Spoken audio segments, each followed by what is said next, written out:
Hello বন্ধুরা, তোমরা সবাই কেমন আছো? আশা করি ভালো আছো, সুস্থ আছো। তো আমিও ভালো আছি। মৌসুমি অফিসিয়াল চ্যানেলে তোমাদের সবাইকে জানাই স্বাগত জানিয়ে আজকে শুরু করছি নতুন একটা ব্লগ। চলো তোমরা দেখতে থাকো, আশা করি ভালো লাগবে। তো ভালো লাগলে অবশ্যই একটা লাইক, কমেন্ট, শেয়ার, আমার চ্যানেলটাকে সাবস্ক্রাইব করে দিও। তো চলো, আমি এখন ভাত বসিয়েছি আর এখন আমি আনাজ কাটতে এসেছি, বসে গেছি আনাজ কাটতে। তো দেখতে পাচ্ছ কি আনাজ নিয়ে বসেছি, তো লাউ। তো দেখতে পাচ্ছ গোটা বড় একটা লাউ। তো আজকে আমি লাউ চিংড়ি বানাবো। তো আমি কীভাবে লাউ চিংড়ি বানাবো সেটাও তোমাদের সঙ্গে শেয়ার করব, আর কি কি রান্না করছি সেটাও শেয়ার করব। তো চলো, তার আগে আমি লাউটাকে কেটে রেডি করে নিই।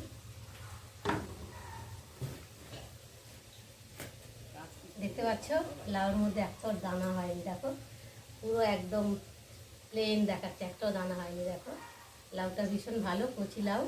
আর এই লাউই খেতে ভালো লাগে, দানা হলে তো মানে খুব একটা ভালো লাগে না, দানা হলে একটু টকটক মতো লাগে। আর এই দেখো একদম দানা হয়নি। তো চলো, আমি এখন লাউটাকে কাটবো। তো কাটার আগে আমি ভালো করে আগে গোটা অবস্থায় ধুয়ে নেব, নাহলে লাউ থেকে জল বেরোবে। লাউ কেটে তারপরে ধুলে জল অনেক বেরোয়, ওই জন্যে এমনিতে লাউ জল। তো তার জন্যে আমি লাউগুলো কেটে পিস পিস করে নিয়ে ধুয়ে তারপরে কাটবো। তো দেখো আমি এখন গোটা অবস্থায় পিস পিস করে নিয়েছি। আর এখন এই দেখো এই আমি লাউটা এখন ধুয়ে নিচ্ছি। দেখো লাউটাকে ভালো করে ধুয়ে পিস পিস করে রেখেছি, এখন কাটবো পরে। আর রান্নায় এলাম, তো দেখতে পাচ্ছ চিংড়ি মাছ নিয়েছি, লাউ চিংড়ি করব। তো নুন হলুদ মাখিয়ে রেখে দিয়েছি। আর এখানটা দেখতে পাচ্ছ চিকেনও মশলা দিয়ে মাখিয়ে রেখে দিয়েছি। আর এখানে আমি মশলা করে নিয়েছি, পেঁয়াজ কুচিয়ে নিয়েছি, আদা বেটে নিয়েছি, রসুন বেটে নিয়েছি, জিরে বেটে নিয়েছি, আর সাথে একটা টমেটোও নিয়েছি, লঙ্কাটা এখনও নিইনি। তো চলো, আর আলু এখন চিকেনের জন্য আলু ভাজা হচ্ছে। আর আলুটা ভাজা হয়ে গেছে, আর এখন আমি আলুগুলো একে একে তুলে নেব। দেখতে পাচ্ছি কত সুন্দর করে ভাজা হয়েছে, লাল লাল মতো করে আলুগুলো ভেজেছি। তো চিকেনে আলু ভাজা যত করবে ভালো লাগবে, টেস্টি হবে, আর আলুটাও খেতে ভালো লাগে, তাই না বলো? তো আমার তো চিকেনের সাথে আলু খেতে ভীষণ ভালো লাগে। তোমাদের কাদের আলু খেতে চিকেনের সাথে ভালো লাগে তোমরা কিন্তু আমাকে অবশ্যই করবে। তেল ছিল অল্প, তো আর একটু তেল দিয়েছি। তো বেশি তেল দিইনি, কেন চিকেনের সাথেও তেল মাখিয়ে রেখেছি, ওই জন্য অল্প তেলের মশলায় রান্না করব। তো চলো, তেলটা গরম হয়ে গেছে, আর এখন আমি পেঁয়াজগুলো দিয়ে ভালো করে ভেজে নেব।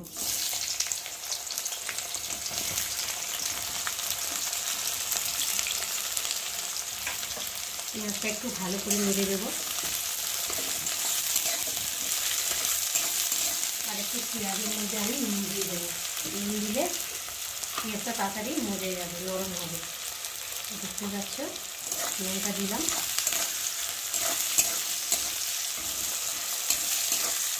আর একটু সাইড করে রসুনটাও দিয়ে দেবো। তো রসুনটা না দিতে দিলে না কাঁচা গন্ধ করবে, ভালো লাগবে না, কাঁচা কাঁচাভাবে একটা গন্ধ লাগবে, আর রসুনের গন্ধ তেমন একটা ভালো লাগে না, তাই না বলো? তো দেখো আমি একটা সাইড করে রসুনটাকেও পাশে দিয়ে দিয়েছি মাঝখানে। পেঁয়াজটা ভাজা হয়ে গেছে, আর এর মধ্যে আমি এখন আদা বাটা দেব, আর দেব জিরে বাটা, আর দেব কটা কাঁচা লঙ্কা, আর দেব গুঁড়ো লঙ্কা। চিকেনের সাথে লঙ্কা মাখিয়েছি, তবে একটু দিলাম কালারের জন্যে, যাতে কালারটাও ভালো লাগে, লাল লাল হবে, দেখতে ভালো লাগে, তাই না? তো চলো মশলাটা আজকে ভালো করে তেলের মধ্যে ভেজে নিই। ভাজা হয়ে গেছে, আর নুন দেবো, অল্প করে নুন দিলাম, আর অল্প করে হলুদ দেবো, চিকেনের সাথে হলুদ মাখিয়ে রেখেছি, তার জন্য অল্প করে হলুদ দিলাম, দিয়ে একটু ভালো করে ভেজে নেব।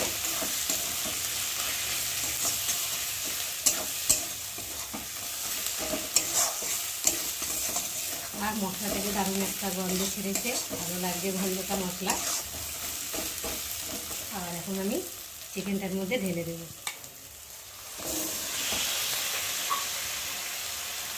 দিয়ে চিকেনটা ভালো করে মশলার সাথে কষিয়ে নেব।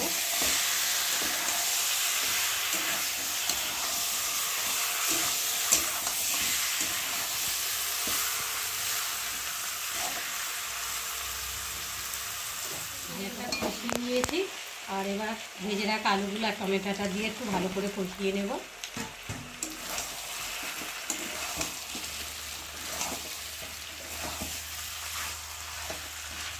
তো আলুগুলো দিয়েছি। আমার চিকেন কষানো হয়ে গেছে, দেখতেই পাচ্ছ। চিকেন থেকে তেল ছেড়ে দিয়েছে আর চিকেনটা কত সুন্দর কষানো হয়েছে দেখতে পাচ্ছ।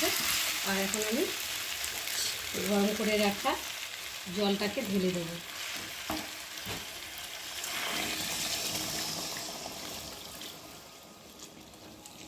একটু বেশি জল দিলাম, কেননা আলুটা একটু সেদ্ধ হবে তো। আর খুব একটা ঝোল ঝোল করবো না, মাখা মাখা করবো। তো দেখতে পাচ্ছ ঝোলের কালারটা কত সুন্দর লাগছে দেখতে।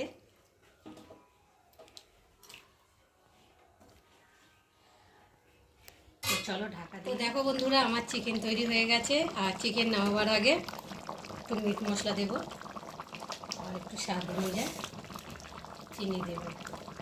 চিনি দিলে কি আর স্বাদটা খেতে স্বাদ হয়, আর খেতে ভীষণ ভালো লাগে। আর মিট মশলাটাও খুব ভালো হয়, তরকারিতে কালারও হয় আর খেতে ভালো লাগে। গরম গরম মশলার বদলে তোমরা মিট মশলা ব্যবহার করে দেখো, এটা খেতে ভীষণ ভালো লাগে। তো একটু ঢাকা দিয়ে ফুটিয়ে তারপর দেখো আমার চিকেন বানানো রেডি হয়ে গেছে দেখতে পাচ্ছ। আর চিকেনটা নিশ্চয়ই খেতে ভীষণ ভালো হবে, কেন কালারটা ভীষণ সুন্দর হয়েছে। তো খাওয়ার পরেই বোঝা যাবে কেমন হয়েছে। তো চলো আমি এখন চিকেনটাকে নামিয়ে নিই। তো বন্ধুরা, আমার এই চিকেনের রেসিপিটা কেমন লাগলো তোমরা কিন্তু অবশ্যই কমেন্ট করবে।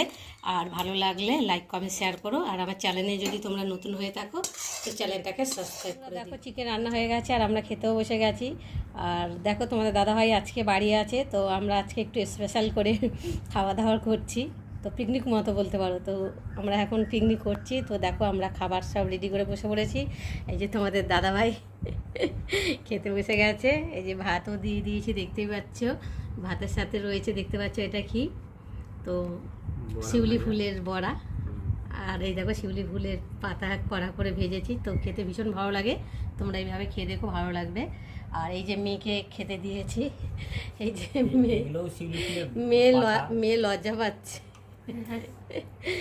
আর এই যে শিউলি ফুলের পাতা বেশ মচমচ করে ভাজা হয়েছে, খেতে ভীষণ ভালো লাগে। আর এই যে তোমাদের দাদাভাই স্যালাড বানিয়েছে, তো দেখতে পাচ্ছ স্যালাডটা কেমন লাগছে তোমরা কিন্তু অবশ্যই কমেন্ট করবে। আর এই দেখো আচ্ছা রান্না হয়েছে, তো লাউ চিংড়ি হয়েছে দেখতে পাচ্ছ। আর এই যে চিকেন, তো দেখো সব রেডি করে নিয়েছি। আমরা তিনজনে এখন খেতে বসবো। তো চলো এখন খেয়ে নিই, আবার তোমাদের সঙ্গে পরে দেখা হবে। ততক্ষণ তোমরা দেখতে থাকো আর আমাদের